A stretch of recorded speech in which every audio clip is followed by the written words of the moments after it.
একটা মাটির কাজ করছিলাম আর কি, এখন একটা বিল্ডিং হতেছে, কিছু মাটি ভরবো। মালিকের লোক আমরা কথা কইছিলাম, মাটির গাড়িটা লইছিলাম। তারপরে অলরেডি আমরা এখানে 6-7 গাড়ি মাটি ফালাইছি।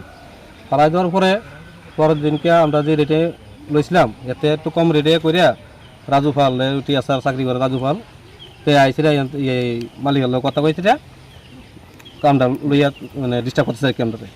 তাই হে মাটি ফালাইব যেন আমরা তারা ছাড়া কেউ মাটি ফালাই যেত না, ফালাইলে যেন গাড়ি ঢুকতে হইতো না কেউর গাড়ি, মানে এমন তো ইয়ে আর কি। সে রাজু ফালে যেন মাটি ফালাইব, এ ছাড়া কেউ ফালাই যেত মাটি এমন করে। আমরা একজন লোকের যে আছে একজন ইয়া হারুন নাম হারুন মিয়া, তারে ফোন করে আবার থ্রেট দিচ্ছে আবার গতকালকে যে গেছে এই আমার টাকাতে গেছে, তারা আবার ফোন করে থ্রেট দিছে এই আমরা ছাড়া যেন কেটা মাটি ফালাইব, আমি ছাড়া যেন কেউ মাটি ফালাইলে বেজা লইব, এই সেই আর কি অনেক কিছু। এর আগেও একটা ওইদিকে আর একটা কাজ লইও ডিস্টার্ব করছে আমরা, এই আর কি সমস্যাটা। আমরা এখানে নন্দননগর সুগন্ত বললি প্রমোদ সংঘ ক্লাবের আমরা সদস্য। আমরা এখান থেকে যে মাটি ফালামো, এখান থেকে যাওয়াই আমরা পামো, এই টাকা দিয়ে আমরা ক্লাবের কাজ করি, মন্দিরের কাজ করি, এমন বিভিন্ন সামাজিক কাজ করি আর কি। আমরা যাতে ক্লাবটা উন্নতি হয় আমরা এমন চিন্তা ভাবনা করি কাজ করতেছি আর কি। কিন্তু কিছু লোক এটার ভিতরে বাধা দিয়ে আছে।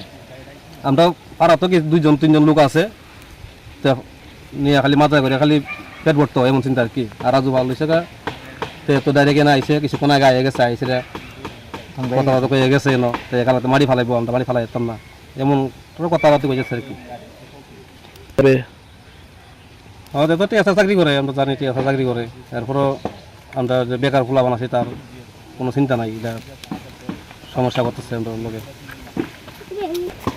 এরপর চাইছি আমরা যাতে আমরা বেকার আছি, আমরা এলাকার কাজ আমরা করতাম চাই, যে ছোটো মোটো কাজ আছে আমরা এইসব করে যে জায়গাটা পাবো। আমরা তো ক্লাবের কাজ টাজ করি, মন্দিরের কাজ করি, এই সুযোগ সুবিধা আমরা পাই আর কি। অন্য পাড়ার থেকে এসে গেলে আমরা বঞ্চিত করবো। আর আমরা তো এই টাকা নিয়ে আমরা পরিবার চলতেছে না, বা আমরা সংসার চালাই আছি। আমরা একটা ভালো কাজ কত পাইছি, এর মধ্যেও কিছু আইসে বাধা দিয়ে আছে কিছু নাকি।